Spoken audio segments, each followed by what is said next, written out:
My name is Abdul Malik Abubakar Gajam, and I am the Honorable Commissioner for Budget and Planning. Okay, nice to meet you, Honorable Commissioner. So tell us, how have you made things in Zamfara State? How is Zamfara State? You see, we met Zamfara State in insecurity crisis. When we talk about economic output, Zamfara State is 32/37. When we talk about importation, Zamfara State is 32/37. When we talk about business competition and industrialization, Zamfara State is 35/37. When we talk about healthcare, Zamfara State is 26/37. When we talk about education, Zamfara State is 30. When we talk about ICT, Zamfara State is 34. So when you look at all these numbers, this is based on the statistics that was done by ADSR, scorecards of the Nigerian states. And overall, averagely, the high mark was 45. Zamfara State, we was under 40. So Zamfara State was 36/37. Overall in Nigeria, that means we are last. We are taking the Z. Zamfara State this year alone is to pay debt servicing of over 30 billion naira. We have paid more than 20 billion from January to date. As it stands today in Zamfara State, they do not have two vehicles that can take you from Zamfara to Abuja efficiently and effectively in time. A government that removes from public account taxpayer money to put into a construction and nothing is built there. There is nothing to show in healthcare. Even those primary healthcares, when you go around now, you cannot even take animals into those structures. You have built a primary healthcare hospital with World Bank monies and then substandard work, and at the end of the day, there is no equipment, there is no manpower, there is no planning, there is no policy. We are still having emergencies in Mafara local government, in Anka local government. Children are dying of cholera. You think that government will be sensible enough to invest those monies into education sector?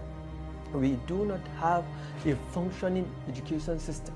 What will amaze you is the idea that the past administration spent 3 years without paying for WAEC or NECO for our students. That means every young person in Zamfara State that graduated secondary school in the past 3 years has become a second person to somebody from Imo, to somebody from Sokoto that is the same age of you, that were enrolled into school together.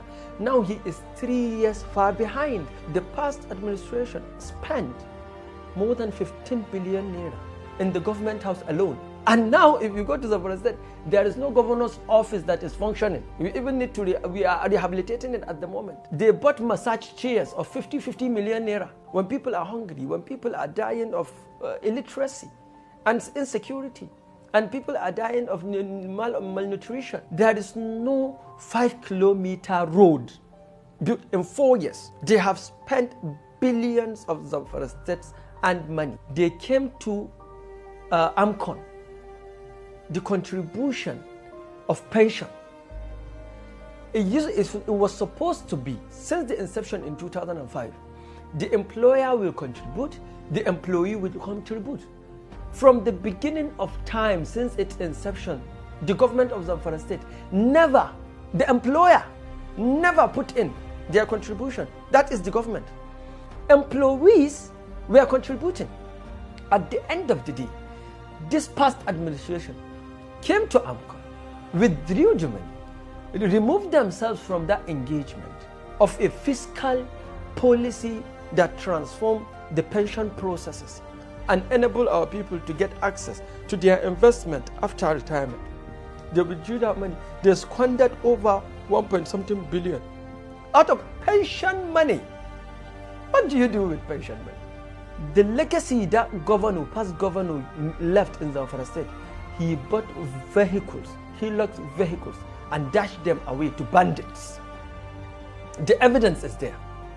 He was given asylum in the government house for bandits, people that kill people. Even in the barbaric era, there has never been a time where an emir or a king would give asylum to somebody that kills people.